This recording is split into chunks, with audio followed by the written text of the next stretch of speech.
Hello everyone, my name is Tianyi Zhang. I'm a second-year PhD student in the Distributed and Interactive System Group of CWI, the National Institution of Mathematics and Computer Science in the Netherlands. Today I will introduce our work about a real-time continuous emotion annotation technique for collecting precise mobile video ground truth labels. Watching mobile videos in transit has become a common practice in our daily life. When waiting for a bus, sitting on a train back from work, or even walk on a road, a lot of people watch mobile videos simultaneously. An important aspect of research on the behavior of mobile video watching is to quantify the emotion response of user to mobile videos. For example, it can be used to build an emotion-based video recommendation system, or improve the gains of mobile MOOC learning. All these application scenarios need techniques to automatically recognize emotions for mobile video watching. A typical diagram to develop this technique is to use machine learning algorithms to train neural network for recognition. Unlike other machine learning problems, the precise ground truth labels of emotions, especially for mobile video watching, is challenging to obtain. Thus, it is important to develop techniques to collect the reliable and precise emotion ground truth labels. There are some research on emotion annotation techniques, including case and mood map. However, some of them are limited to static desktop environments and require additional devices such as joystick and mouse to annotate emotions. And the others just allow discrete and post-stimuli annotation, which cannot capture the temporal response of emotions that can occur within one video watching. This necessitates new tools for continuous annotation of the affective reactions while users watch mobile videos. In this paper, we ask two research questions. The first one is how we design a continuous annotation method for mobile settings, and the second is whether the mobile emotion ground truth labels we collected are reliable. Our work has three main contributions. First, we provide a real-time continuous emotion annotation method, and then we verify the reliability of the collected emotion ground truth labels in mobile settings. At last, we also provide an annotation fusion methods to aggregate continuous ratings across multiple users. To label emotions, we need to find the appropriate models for emotions.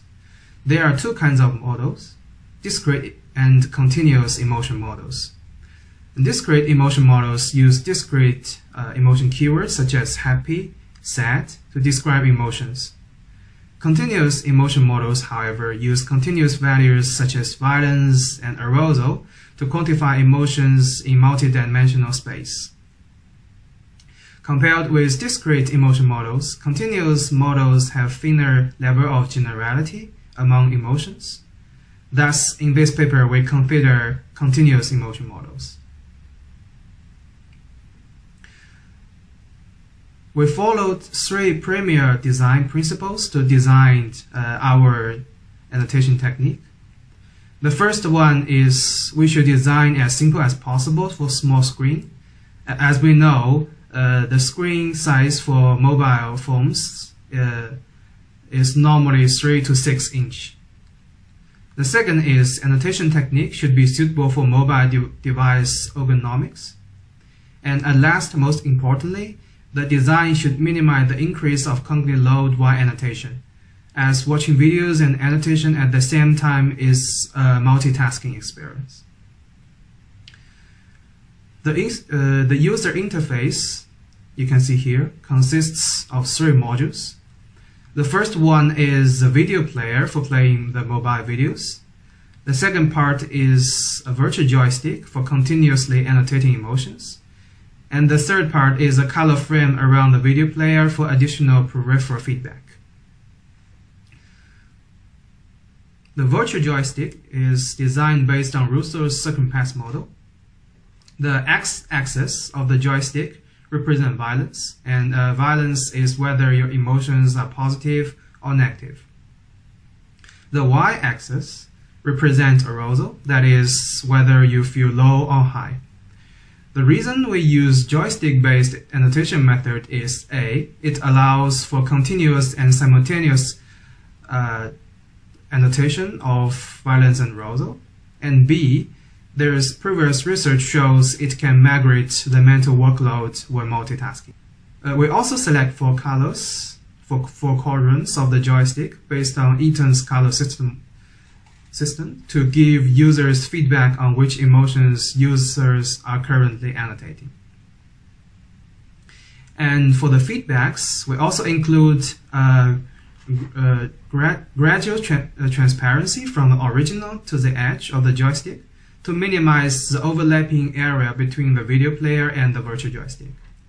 The transparency is also an indication of transition of VA intensity. That means the less transparent the color are, the stronger the emotions are. The center of the joystick is placed at the bottom right corner of the screen, considering right-hand dominance of user. However, if user prefers to use their left hand, joystick position can automatically switch to left by flipping the mobile device. And for additional feedback of which emotions users are annotating, we designed several options. As you can see, these options include emojis and text labels. However, both of the emojis and the text labels could distract the users by overlapping the video itself. Thus, we map the frame colors around the videos to the same as each VA quadrant for additional peripheral feedback. To use the annotation tool, users need to place their thumbs on the virtual joystick for inputting their valence and arousal level continuously. These two videos shows how users can use our applications to annotate emotions. To validate the usability and reliability of RCEA, we conducted two experiments. The purpose of the first experiment is to answer research question 1, the usability of RCEA. The experiment was conducted in a controlled indoor environment. We examined users' mental workload between annotating their emotion using our RCEA method, annotating after watching the video use a widely used post-stimuli method, and a baseline approach of no annotation. 3 types of videos, including positive, negative, and neutral videos, are selected from Mahanov datasets for counterbalance. The post-stimuli annotation method we choose for comparison is a 9-point self-assessment mannequin, which has been widely used for emotion annotation. After each annotation method, participants need to fill in another task load index to report their mental workload while annotating. At last, a semi-structured interview was recorded for the overall impression of RCEA. Except for the NASA TLX, we also measured the 3 physiological response from participants as objective measures for mental workload.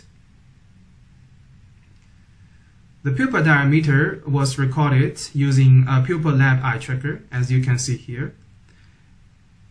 The IBI and EDA were recorded using Empedica E4 rest band, and that is the hardware graph of the sensors we use. Both these two devices are connected on one recording devices for synchronization. The result from both subjective NADA TLX and objective physiological measures shows both RCEA and PSDEA increase the mental workload of user. While compared with the widely used post-stimuli annotation method, the annotation technique we designed has no significant mental workload increase. The result of the interview shows we got more positive statement of RCEA than the negative statement. You can find the details of the interview in the paper. The second experiment was conducted in a controlled outdoor environment for testing the reliability of collected annotations in a real mobile setting. Participants watched 12 video stimuli, which intended to induce 4 kinds of emotions while walking or standing, corresponding to their mobile watching habits. The experiment settings parallel watching mobile videos while walking or waiting for a bus. The procedure of experiment 2 was similar to experiment 1, except participants would annotate one video with both our RCEA method and the post-stimuli method. We first compared the mean valence and arousal ratings for different videos with the emotions attributes of these videos from previous work. The result shows mean VA ratings are consistent with the emotion attributes of the video stimuli. For example, you can see here, fear and sad videos has significantly low valence. However, we found the mean arousal for neutral video is relatively low, which neutral videos is supposed to have neutral arousal.